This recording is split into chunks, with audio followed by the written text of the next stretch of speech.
want to welcome you guys to our college experience panel. We have with us here today Chinmaya, and why don't you do a little bit of a brief introduction, tell us about yourself, your major, what college you go to, all that stuff. All right, so right to the good stuff. Okay. Hi guys, my name is Chinmaya. I graduated from TISB in 2018. I've been a student at UCLA for about 2 coming on 3 years. Well, I'm just completing my second, I guess. So I'm a cognitive science major there. Like, if for those of you who don't know, cognitive science is basically a interdisciplinary. Damn, that's a hard word to say. Interdisciplinary field, where you basically treat the mind like the software that a computer runs. So your entire consciousness is the result of a bunch of like mental processes and that you go through. That's a abridged version. So that can lead into a bunch of different fields, and I enjoy having those open doors, which is why I chose the major. And UCLA is a great place. It's kind of helped me come into my own since high school. For the sake of argument, let's assume that I go to all my classes. Okay. All right. So on a day where I go to all of my classes, it really depends on when my schedule is. Because on a great day, my first class is at like 11 or midday. But on kind of a bad schedule day, you get 8 a.m.s. And like, while you don't think it's a big deal when you're in high school and you're like, you have to get to high school at 8 a.m. every day, when you realize you have an option to not go to class at 8 a.m., you really don't want to go to class at 8 a.m. So basically, I set my alarm. My alarm rings. I snooze it like a bunch of times because all college students are lazy. I get up. I brush my teeth. I take a quick shower if I can. If I can't, then I just shower after class. I basically brush my teeth. If my roommate has a class, I make sure I wake him up. If he doesn't, I just like stay quiet. I usually have my stuff sort of set out the night before, so I know exactly what I'm gonna wear and stuff, just because it helps streamline the time. And I usually really cut it fine when I'm going to class, especially when I'm waking up for one, because I've never really been good at like getting up way in advance for a class. So I'm always cutting it fine. So usually I just grab my stuff, I head down the elevator, and then I start what's about a 20-minute walk to class. It's a lot of hills, but on your way to class, it's not very bad because all of it's downhill. And it can actually be pretty fun because you'll see a bunch, if you're on time, I'm not saying I am, but if you are on time, you'll see a bunch of people that are going to class at the same time as you, because there tend to be like slots like that everyone kind of sticks to, unless it's just meandering around. But so basically you go down the hill, you get into campus, and then suddenly you're greeted with that nice like walkway that we call Broom Walk, which is basically the main path for any like people on foot to get into campus. You're greeted with a couple of statues, some really nice buildings. Then you arrive at Bruin Plaza, which is kind of the beating heart of the campus. That's kind of the open area, like the plaza where everybody's doing some stuff. Some days there's some really nice stuff happening, like markets of some kind, fundraisers. You'll see a bunch of tour groups there. Fun fact, my roommate's a tour guide actually. So like he's kind of enlightened me a lot on the process. But you see a bunch of tour guides. You'll see sometimes, even if you're relatively late in the day, sometimes you'll see cool stuff like dance workshops for whatever kind of dance you can like think of. Like it could be hip hop. It could even be like, I don't know, folk dancing. It could be like salsa. It could be Indian, like classical dancing. There's a lot of different kind of fun things that happen in like Bruin Plaza. So from Bruin Plaza, that's where you kind of diverge to whatever route you're going to take to class. And that's where the uphill stretch starts. And if you keep going on Bruin Walk, you kind of, something that like all UCLA students have to be aware of is you have to be very careful about when you go onto Bruin Walk, because there's always people flyering.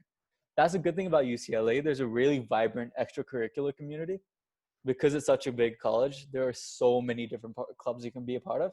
But a downside is that all of them choose the same time of day to come and like bombard you with flyers about their club. So you kind of have to see if you can worm your way around them, or you have to master the art of looking down and pretending you don't see anybody. But or wearing sunglasses, headphones, and exactly. Just wear your glasses, wear your headphones. Yeah. and then you're like nothing around you is happening. You're focused on something. Act like you're working on an assignment. That always works for me. So basically, you make your way to class. You sit through a lecture. You're sometimes taking notes, sometimes you're not. Sometimes there'll be a discussion where it's like basically the same size as your high school classes, whereas a lecture is more like 200 people.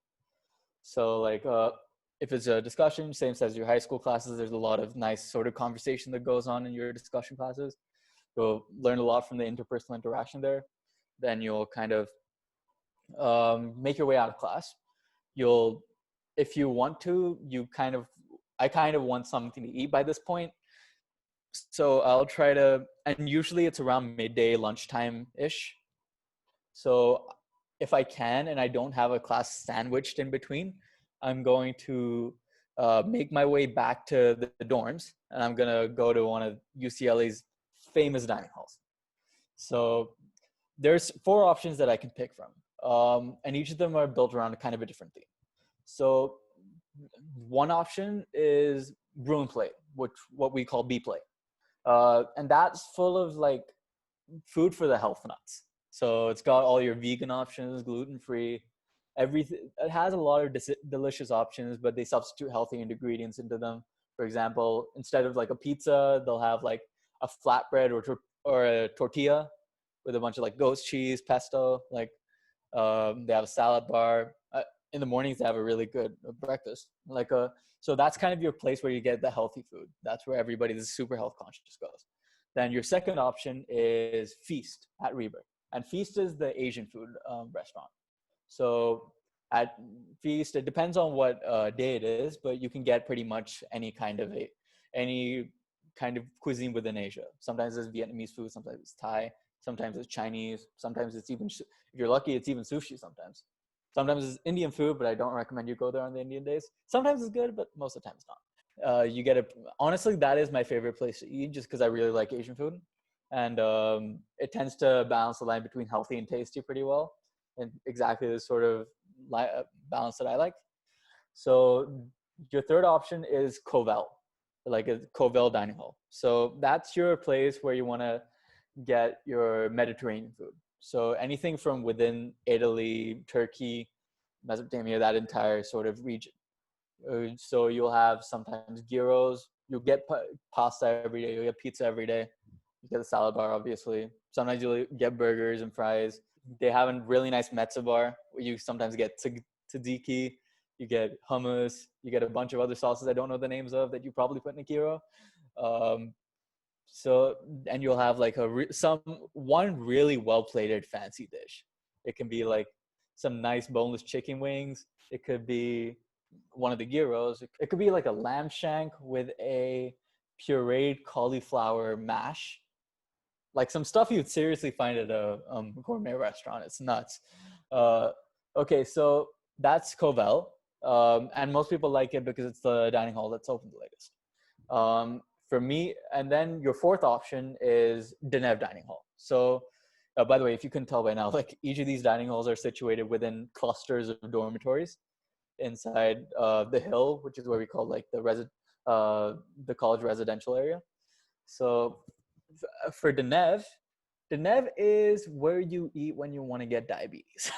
It's basically, its theme is American cuisine, the most saturated food you can find. If you need that fix of like really good thick pizza, crazy sort of filled burgers, mac and cheese grits, some barbecue chicken, some really nice desserts, like like muffins, some like crazy chocolate cake, lemon meringue pie, like anything like super saturated, anything that goes within that extreme, you'll probably find it in Ev. And a lot of people like it for that reason. Even I like to go to it sometimes. So basically, usually I would try to go to Feast though. So, which is the Asian place. Actually, I'm missing a step. I'm missing the step where I actually check on my phone what the menu is for each dining hall and decide And where I I want to want go based to on that. interrupt for a second and say that UCLA is #1 in the country for its food. No, it's like you guys are #1 in the country for the food. Like I think Mm-hmm. or like I don't know. I've also heard that UMass Amherst is number one in the country for its food. I've heard I don't. VTech was number one at one point. Okay, I so we've don't all care. heard different I just things, like the but food. I think UCLA is number one in the country for its food because, like, Yeah, yeah, their food is when Chiang Mai has all of these options. All these options are actually good. yeah. So yeah. Not just that, UCLA is I think it was the first or only college to have an Asian themed dining hall. Hmm. Themed dining halls don't really happen in colleges. Like if you're going to a college where themed dining hall is a thing, feel privileged. Yeah. Like that's not a thing that happens. So I'm going to so basically the Asian themed dining hall is my favorite. So I'm usually going there for lunch. I'll have a quick bite to eat. I'll text a couple of friends, maybe they can make it. Maybe I run into people in the dining hall. And that's a part I really like about living on the hill as well. Because even though UCLA is a really big university in terms of the number of people that there are, the actual space where everybody lives, at least the undergraduates that are on the hill, it's not actually that extensive. Or like, I mean, it's not actually that big. So that basically means your entire residential area is super dense. So even though you think you're never going to meet anyone because there's so many people, because it's so dense, you'll end up meeting like 5 people you know on the way to anywhere you're going. So if I meet somebody in the dining hall, sometimes I'll sit with them. Sometimes I'll just feel like chilling on my own. I'll like pull up something on Netflix on my phone, grab a bite to eat. Then I might go back to my room, do a little bit of work, chill a little bit. Uh, Maybe wait for my roommate to get back so we can figure out some stuff to do in the evening. If I have a class, then I'll go back to the class. I'll do that and I'll come back. And then the evening is what I usually keep from my extracurriculars. So I'm part of like a couple of training teams just because like I like to get the fundamentals up to speed. So I'll make some time in the evening for like my practices then sometimes. Some people go to different club meetings in the evening. Like whatever extracurriculars people have, it usually happens in the evening or the night. But like that part of the day is pretty loosely structured because guess what? You don't have a parent telling you how you should structure your day anymore.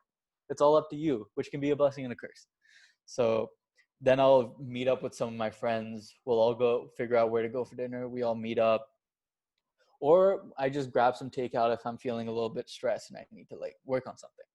But let's just say I go with my friends. I'll get dinner with them. And my friend group kind of changes sometimes. Like my main friend group is like all brown, and then I also have a friend group that's like mixed. Like, don't worry too much about the ethnicity of like your friends when you get into college, because like you'll end up self-selecting. Like, it's important when you get into college to cast a really wide net, and then the people that are really worth being around or like that you really connect with will stick around.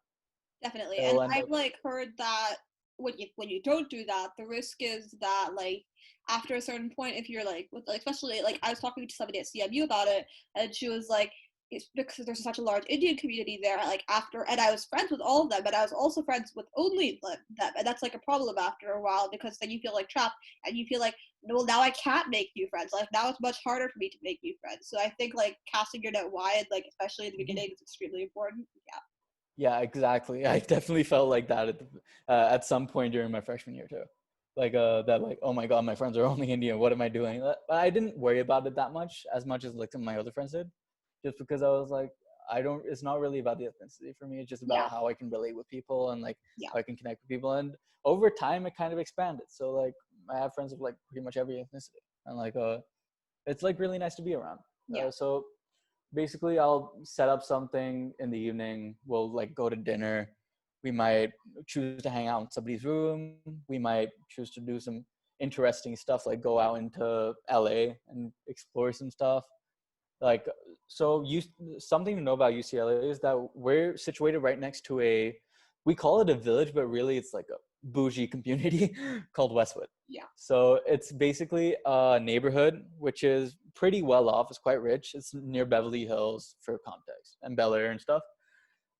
So because of that, it's pretty affluent. Everything's nice and clean. Sometimes we'll go out.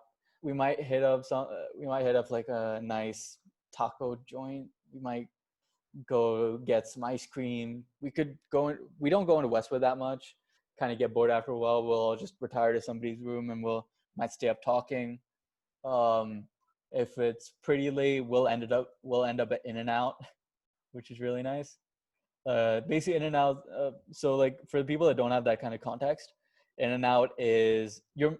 It's like McDonald's. It's like a fast food chain, but Yeah, like it is McDonald's. it's really, Yeah. really fatty. It's basically very. It's got like the most saturated things you could think of, but they're so good.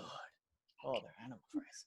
Awesome. But yeah, so if I'm out with my roommate, we'll end up just going back to our room. We'll sort of crash for the night. We might stay up doing some shit. We might like talk a little bit. Yeah, that connection you build with your roommate, it's not essential, but it can really enrich your experience. Yeah. And it doesn't happen to everybody, but if it does happen to you, it's a good thing. Yeah. And also, one more thing I want to mention is it's okay to like not want to shy away from like the stuff that you do when you're in India or like your kind of roots here. So like a lot of people feel like this pressure to sort of try to be somebody else and disconnect from their background a little bit when they go to college, and you don't necessarily have to do that. Like it's Yeah. okay to not. For example, I literally like some of my fonder memories are going with my friends, most of whom are actually Indian, and I'm not really that doesn't really piss me off. Like it's not really a problem. So one of my fondest memories is going with my friends to like one of their rooms, while us chilling on like the stairwell balcony thing.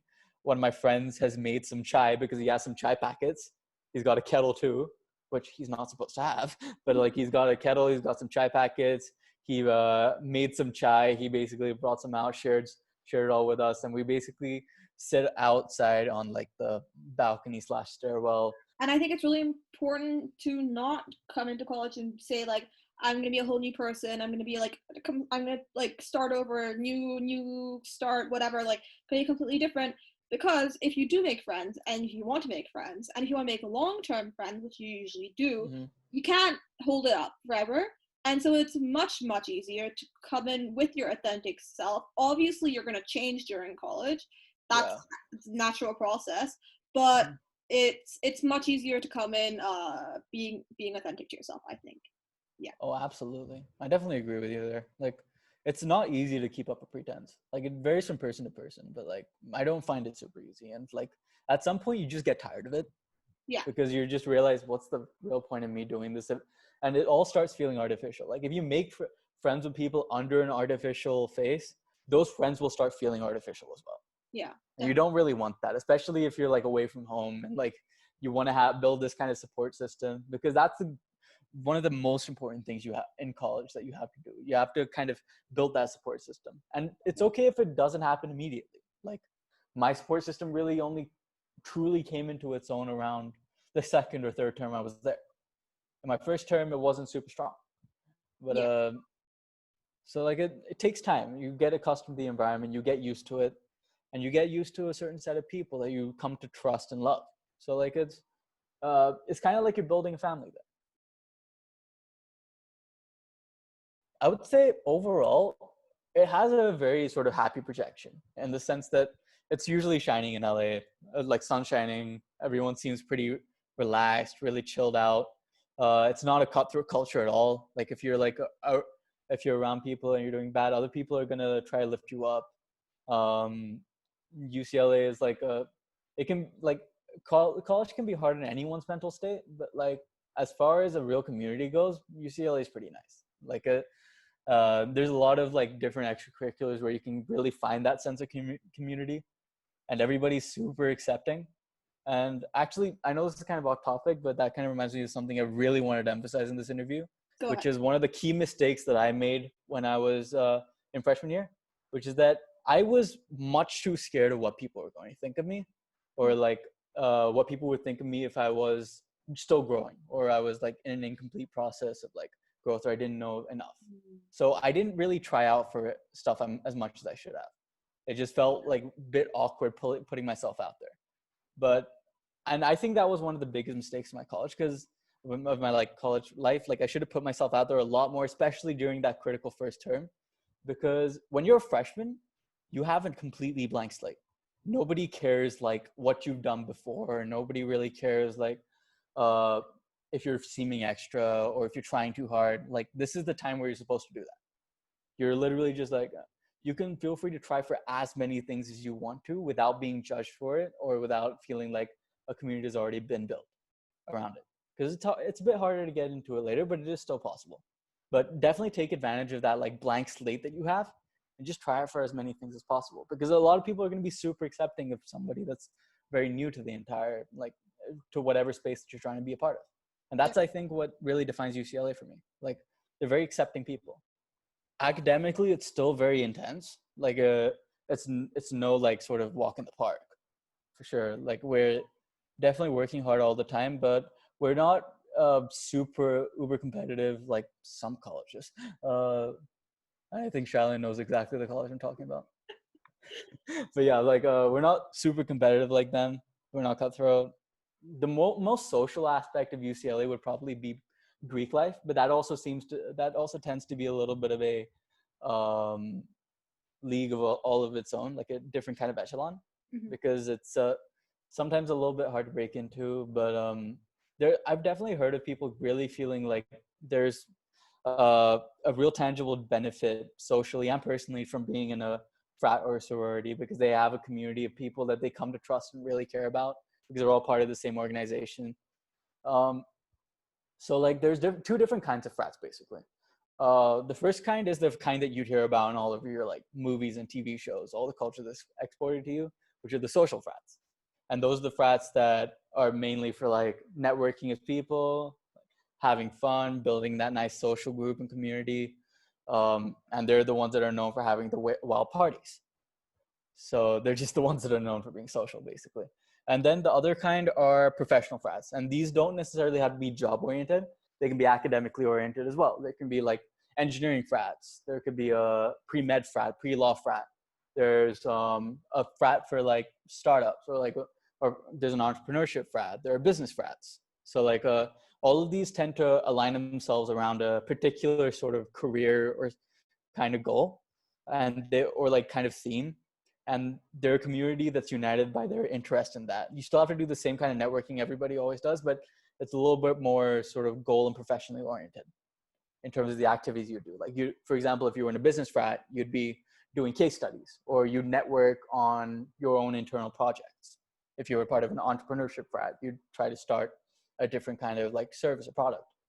So in terms of Greek life, that's pretty much what I have to say about it. One of my really good friends is in a social frat, and a lot of misconceptions that I had personally had about frats, which was like the frat kind of fratty elitist culture, people pressuring you to do everything, it being overwhelmingly white, like all of that was kind of like taken down a notch by the frat my friend joined, because like it seemed like a pretty chilled out place where people genuinely respected and cared for each other. He's one of the most hardworking, intense people I know. Like, he has literally no time to himself, but he makes time for that, and he really seems to have a good time with it. So like, don't like let your preconceived notions disabuse you from like trying it out, or at least exploring the option. Yeah, Like, frat culture isn't going to be it for everyone, and if it's not for you, that's not an issue. Like, sometimes there's just other places where we feel like we fit in better. But definitely. but like, don't rule it out based on like preconceived notion. Definitely. Like, And definitely sort of understand what you're getting into before you decide you don't want to get into it. yeah. And definitely also, like, to add on to the trying out new things in your first year, I would also try things out in your second year, your third year, your fourth year. It does not matter, because the beauty of going to a big college is if there are 34, if there are if there are like 28,000 undergraduates, nobody cares about you. And that Exactly. but that's extremely positive, because they're not Hmm. going to remember you, and you can keep on moving on, you can keep on trying out new things, because nobody's gonna remember you. And like it's I say it as I say it, and it maybe sound like a bad thing, but it really really is a positive thing, because like everywhere You you can make go. as many mistakes you want. Exactly. Yeah, that's one of the advantages of a big college, I think. And actually, that brings me to like something else I kind of want to emphasize, which is that it's just like a life lesson I've kind of had to work with a bit recently, especially over the course of college, which is that you shouldn't don't try not to care so much about people seeing you make mistakes, because the reality is, even though everyone around you is going to seem like they're perfect, or like they have everything put together, they know exactly what they're doing with their life, they're all just making it up as they go along, just like you. Except the only difference is they're not really publicizing their mistakes. No one really likes to do that. No one likes to sort of profile their mistakes like they would do on their like achievements on their resume. So like everybody tries things that don't work out. So like it's okay to make mistakes, and because that's part of the growth process. And Definitely. you only really get good at something by making mistakes in it first. If you're not making mistakes in something, you're not really pushing yourself hard enough. Well, it kind of depends from what dimension you look at it. Like when it comes to like our needs and like our overall comfort, I think we get a lot. I think we're pretty well provided for. Like we have some pretty nice dorms in comparison to some colleges I know. We have some pretty nice dorms there. We got like crazy food, which I don't think we've emphasized enough, even though we've said it like 1,000 times. We got like insane food. We are like we have entire communities that are built to sort of like give us a pleasant experience. Sometimes and like de-stress us when we're in like midterm season or final season.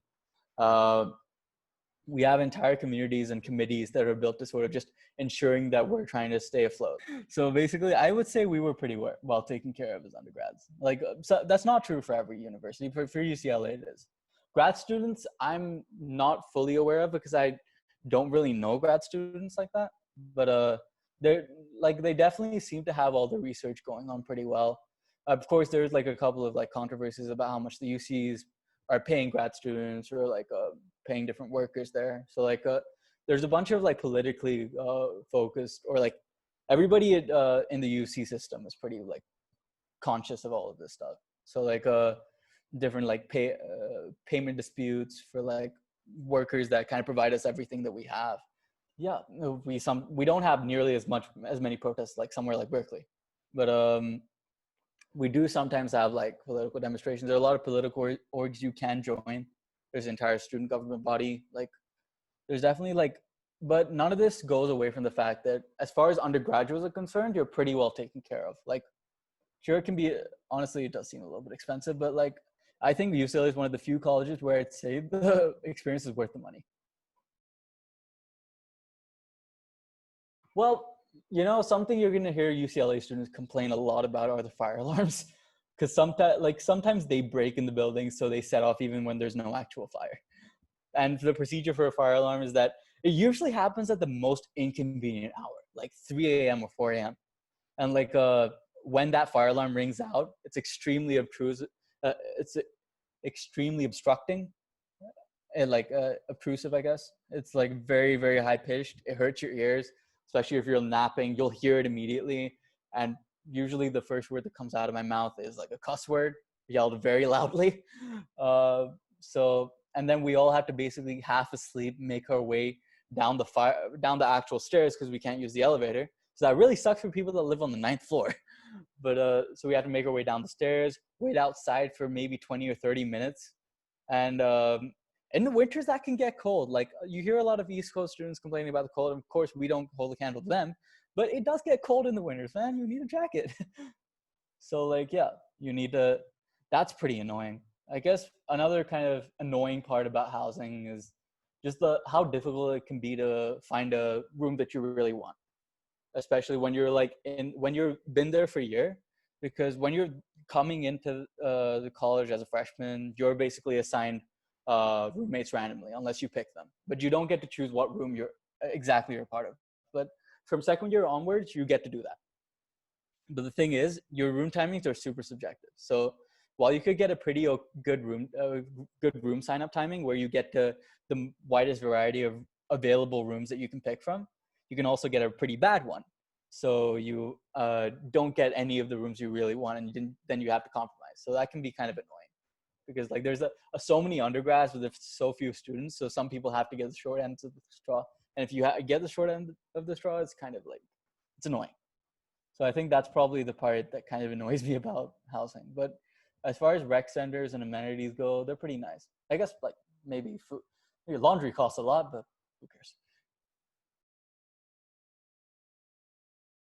Basically, the key difference between a semester system and a quarter system is that like you tend to a semester system is obviously longer, and that can have a pretty like direct impact on like the way you learn stuff. So like for the quarter system, I think the positive about the quarter system is that because there are 3 quarters in a year as opposed to 2 semesters, and each quarter is a little bit shorter, you tend to feel like you're pushed a little bit harder. And like if you push a little bit harder, you tend to learn a wider variety of things within a year, because instead of 2 sets of class loads, you end up taking 3. And both in the semester and quarter system, you end up taking about 4 classes a semester, 3 or 4. But if you're in a quarter system, because you have 3 quarters, you end up taking, say you take 4 classes a semester on average, or 4 classes a quarter on average, you end up taking 12 distinct courses throughout the year. Whereas if you're doing the same thing in a semester system, you're only taking 8 distinct courses. Now that comes with, like, of course, while you learn a pretty wide variety of stuff, everything is kind of modularized. So like you learn less content within an actual course, because you don't have as much time to spend on it. But I think one of the negatives about that part would be the fact that it's so short and that it pushes you so much. Because it's so short, you barely get maybe 2-week gaps between each round of assessments, like your midterms versus your finals. Like it seems like there's always a midterm every week, and sometimes there is. Like, and sometimes that's really not a joke, and you have like 4 midterms for a class because on a day. yeah. No, actually, like the story is that like it was like in the first quarter, but we don't have like problems with fire alarms. But we had like a drill, and I knew what was happening. But basically, like the drill was at like 6 a.m. and then I had my midterm at 8 a.m. And so I was like, "Can we just get this drill? Can you get this thing over with? Like, I need to go." And I wanted to make it like an hour late anyway. So like, yeah. Oh my god, that was not fun. But anyways, you were saying.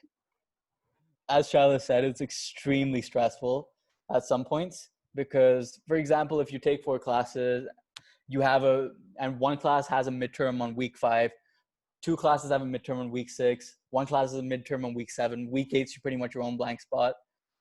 Week 9 is when you start rounding up final projects for classes that don't have final exams, and then sometimes week 10, like sometimes your final exams can start as early as the weekend of week 10, even though there are technically 11 weeks. And there's like a finals week. So they can even start before finals week. So. Yes. The professors who are like, oh, but why do we need to have a week for it? We could just have it the week before, right? That makes so much more sense. That's why I have a problem with those people. I really do. That's a note from me, dog. I really have a problem with them. If we have a week for exams, we don't even have a reading week, right? Like that's another disadvantage of the quarter system, is that a lot of colleges with semester systems will give the students a week to study for the exams and not have classes. We just go straight into it. But I think another really unique thing that I've done for my classes, and a really good thing about big universities, is that in a lot of your general introduction classes, because it's so big, if you don't particularly like your professor, but there is another professor and he has classes at the same time for you, at a time that works for you, you can just go to their classes, which I've done. Literally, that's actually an underrated thing that people don't do enough. Like, I still haven't done it, even though I've meant to a load of times. Like, which is go to classes that you're not necessarily enrolled in, just to like get the learning experience. Like, nobody's really going to notice if you're meant to be in the class or not, especially if it has like 200 students. Like, obviously, I'm not saying go sit into like a 15-person seminar, because people will know you're not supposed to be there. But like, if it's like a 200-person lecture, which most classes, especially like intro classes for undergrads are, like definitely like make use of that. If it's and also something I probably shouldn't be telling you, but you can totally do, is that if your lectures are recorded, you don't have to go to class, especially if like attendance isn't always required in college. Yeah. And every time like you try to skip class in high school and your teachers are saying, oh, this won't fly in college, and don't listen to them, it will fly in college, and it has for me a lot. Yeah. Literally, I'm surprised that my GPA is still afloat. I don't go to class. I basically self-study everything. But like, it is useful to have that lecture. The only reason I don't go to class is because I'm lazy. I know from personal experience that like I did one semester with like 8 a.m.s 3 days a week. The second semester, after did you actually go for those?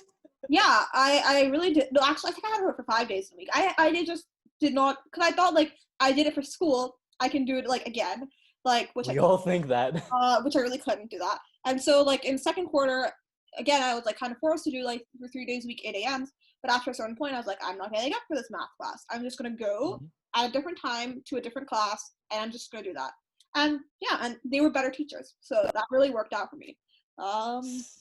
Yeah. They're definitely better teachers than like just because like they're like in college, but or like they're like literal like experts in their field sometimes.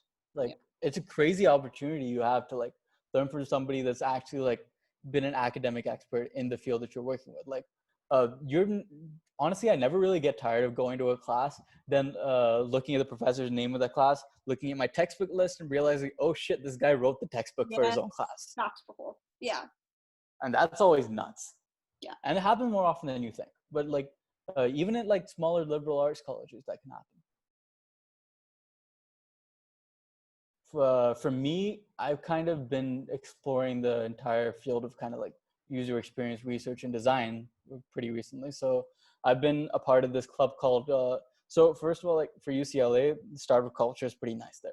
So like there's a bunch of like different startup or like project oriented clubs where you can just work on like creative projects. So I'm part of one of those clubs kind of where like called Creative Labs. And Creative Labs is a basically it's an organization that gives a platform to a bunch of various creative projects that certain project leads organize and recruit people for in various capacities. You can be any, and it can be extremely wide ranging. It doesn't always have to be an app or like a technological product. It's not like, it can range from like a planning app, it could be a VR interface, it could be a video game that you're designing, it could be a fashion sort of shoot, like it could be like a fashion portfolio, lookbook, it could be a photo album, or like just demonstrating a certain creative concept.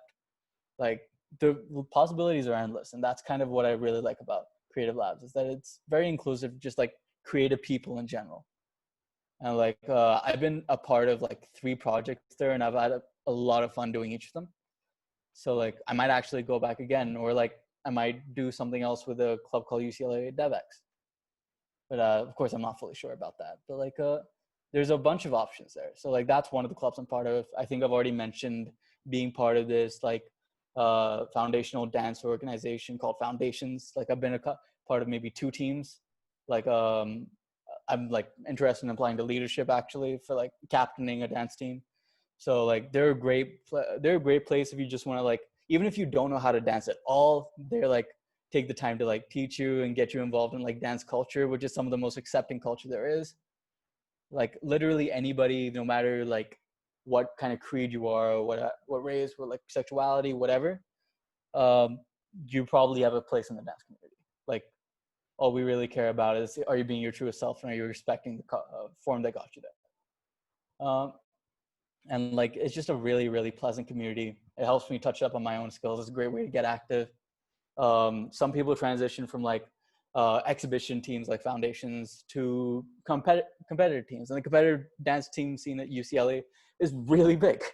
Like I'm talking like the top competitive teams get like millions of hits on YouTube, that kind of like big. So like, and some of those like dancers go on to become professionals. There's and most of them are kind of oriented around a cultural org, usually the cultural organization. Like for example, you'd have the Japanese student org, Nikkei Student Union, NSU. They'll have a dance team. Samahang Filipino, which is the Filipino org, will have a dance team. Well, there's even an Indian dance team called Nisha, but that they're not necessarily affiliated with a cultural org, but they're a great place if you want to like compete and do some crazy sort of fusion styles, like Bollywood and fused, hip hop infused. Like I was nearly going to join them, but then some other stuff came up, and I felt like I wasn't ready to handle it. But like if you're ready to handle that kind of commitment, it can be an extremely rewarding experience, and you'll find a community that you really won't forget. And also just quick shout out to like my friend started a dance team called Rooted, which is kind of different from like the Indian dance team I noted before. But Rooted is basically, it melds like the best parts of like hip hop and like that sort of realm of dancing, and even like Indian classical styles, like a Tamil style called Kuttu, which is characterized by like super intense movements. And it'll combine the best of those and to create some crazy dance performances that like I fell in love with as soon as I entered. So if you're considering going to UCLA, or you're already going there and you kind of wanted to get involved in dancing, definitely check out Rooted. And if you want to hit me up about it, I'll link you to the people that like can tell you more about it.